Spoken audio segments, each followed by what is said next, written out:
کچێکی گەنجێتە لامان، ئازاری جونگەکانی هەیە، قژیەوەرێ، هیچ تەمەنێکی دیاریکراومان نییە کە تووشی نەخۆشی ڕۆماتیزمە نەبێ. هەموو تەمەنێ ئەگونجێت تووشی ڕۆماتیزمە بێ، مناڵان، گەنجان و ئەوانش کە بە ساڵات چوون پیرەکان.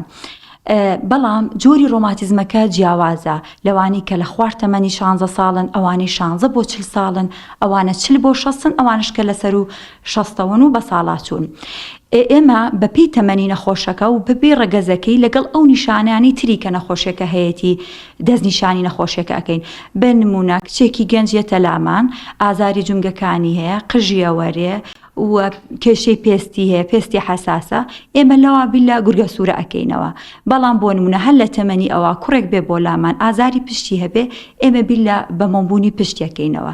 یاخود کەسێکیت تەمەنی بە ساڵات چووە لە سەر و تەمەنی 6 ساڵەوە ئازاری لایەکی سەری هەیە، چاوی ئێشێ و فەحسی ڕۆماتیزمی کردووە بەرزە، ئێمە بیر لە ئیلتیهابی ملولەی خوێنەکانیەکەینەوە.